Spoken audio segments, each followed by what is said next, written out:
Hello again guys, good morning. Welcome again to my channel and it's me again, ang inyong chismosong Kaalda Vlogger.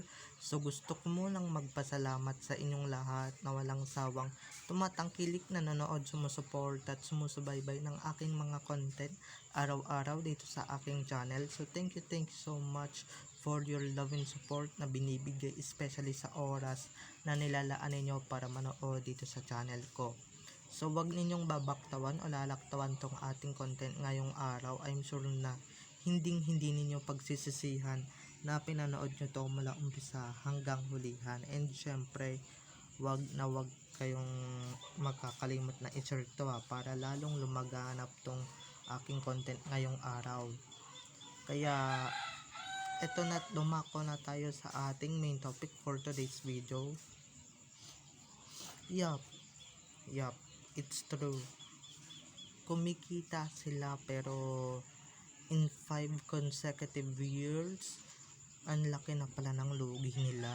And they have to rent, 'di ba? They have to rent. Kahit na nasa kabilang channel pa yung ngayon kakampi ng Kanguso, 'di ba? Malaki pa rin yung isinusugal nilang pera. They have no loan sa bangko, payments, and etc. So eto na guys, watch this. Mamaya ipapaliwanag ko sa inyo ng buong buo. So ito na guys, watch this. At kung nakita nyo na ngayong recap, once again, si TTO sa ating mga admins. So thank you so much sa mga admins natin, kasi isa ako sa mga pinagkakatiwalaan nilang ilabas ang katotohanan patungkol sa relasyon ni na Alden at Maine, and syempre patungkol sa kanilang mga buhay-buhay inside or outside man yan sa showbiz. So thank you so much sa mga sources natin na, kasi kung hindi dahil sa kanila wala ako dito sa kinalalagyan ko, and syempre kung ano man yung mga posisyon ko, thank you talaga, dahil kung hindi dahil sa inyo wala akong mga magagandang update. Kaya bilang ganti, sinusuklian ko kayo ng mga magagandang update. So ito na, dumako na tayo sa ating main topic for today's video. It's really true, or it's true na they have payments na bumabagsak ng paunti-unti. And in 5 consecutive years, malaki yung nailugi nila, or malaki yung ibinagsak ng revenue nila. Dahil nga, di ba, may TV5 pa sila noon na inuupahan, hindi katulad noon na may sarili silang building na sa kanila lahat ng kita.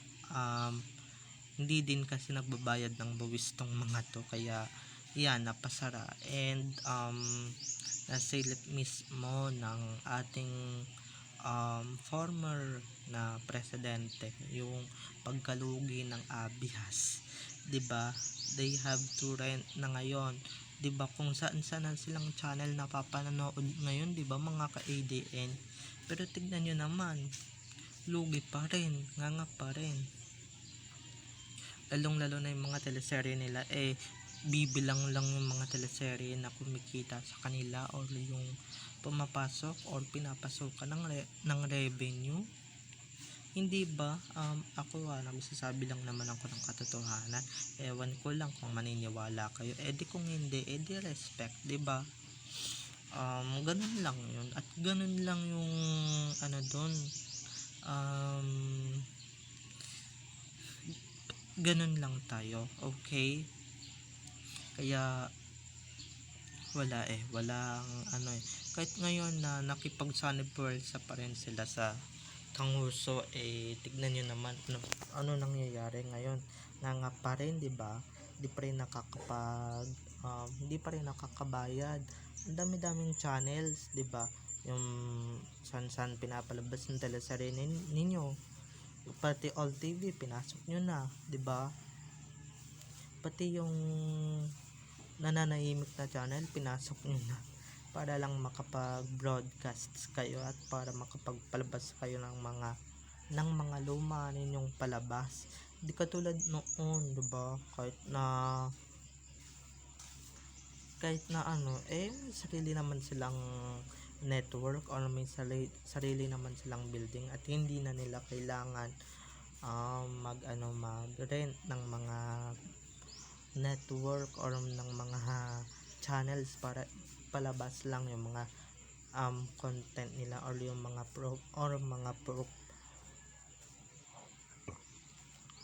mga show nila or mga programa nila, 'di ba? Ang kumikita lang diyan Showtime pati Batang Quiapo, 'di ba? So ayan, di katulad ng ibang di katulad ng iba, 'di ba? Nga and kahit anong gawin ninyo, alam ko na ba't sila nalulugi. Kasi nga sila naman pala yung nagpo-produce ng salsuela or sila lang din naman nagpo-produce ng salsuela, 'di ba? Ginawan pa ng part 2.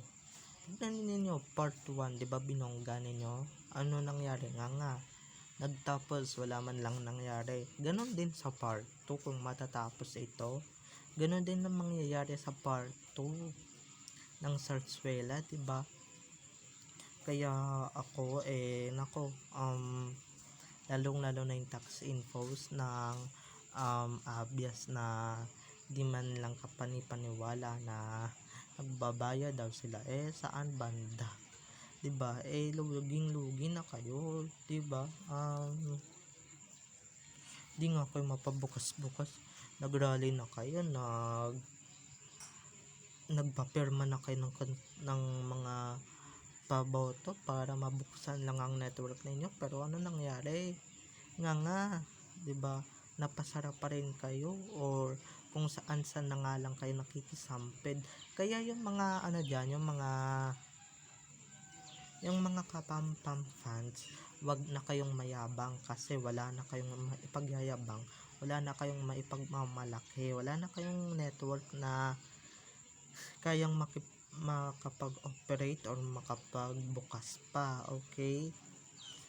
Huwag kayong makapagyabang na number 1 kayo na keso panalo kayo, 'di ba? Keso ganito ganyan na mataas ratings ninyo, mataas revenue ninyo. Sa bagay yung obvious low key lang 'yan, 'di ba? Hindi nagmamayabang sa ratings, hindi nagmamayabang sa revenue. Di katulad ng isang network na kanguso, nako, nagyayabang na mataas ratings, mataas yung network. Sa bagay, pareho lang naman kayong nawawalan ng revenue na.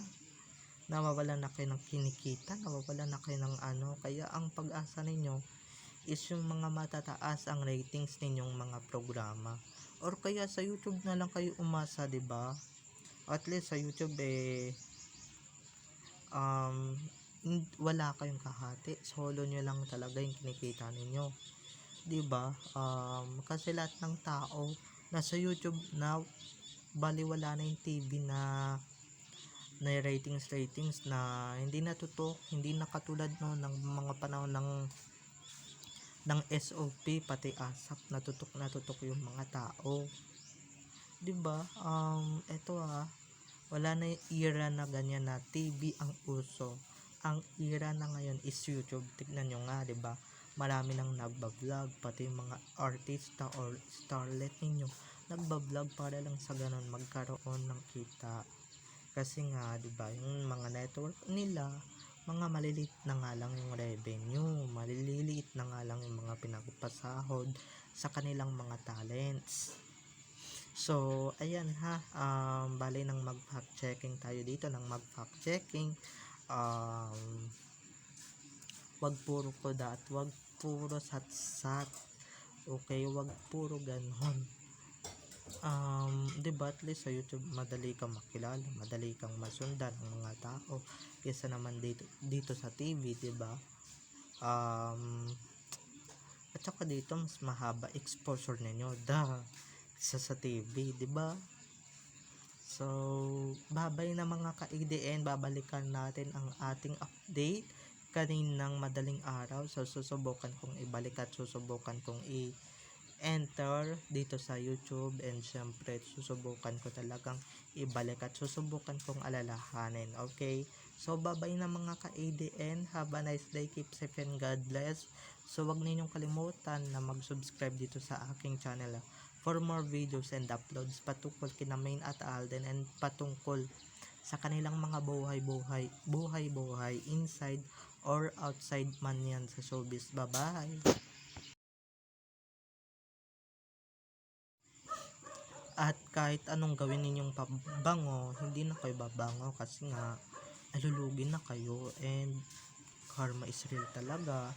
'Di ba? Nakianib sila sa Sarsuela, and sila ang number 1 producer ng Sarsuela. Kaya yan, deserve ninyo yan, at deserve ninyo talagang malugi at mawala ng network para matigil din yung kayabangan ng iba ninyong network, ng iba ninyong mga fans, 'di ba? Yung isang network na nagpapakumbaba para lang meron kayong silungan, or meron kayong masilungan na network dahil nga nakikiapid na lang kayo, tapos sila pa nagyayabang. Kaya nakakarma yung network ninyo dahil sa inyo. Masyadong malalaki ang ulo ng mga fans ninyo o ng mga supporters ninyo. Kaya ayan din, nakipagtulungan din kayo sa mga kampo ng kadiliman, kampo ng animales para lang pabagsakin ang Aldab at Aldab Nation, pero hindi, diyan kayo nagkakamali. Imbis na bumagsak kami, sino ngayon yung bumagsak? 'Di ba kayo, 'di ba? Sino ngayon yung nalugi? Sino ngayon yung nawala ng prangkisa? Sino ba ngayon yung naganda watak-watak? Sino ba yung mga artista pa iba-iba ng channel na ginagawa ng project, 'di ba? Kayo, hindi kami. So, bye-bye na mga ka-ADN. Have a nice day. Keep safe and God bless. I love you all. Bye-bye. Happy week, everyone.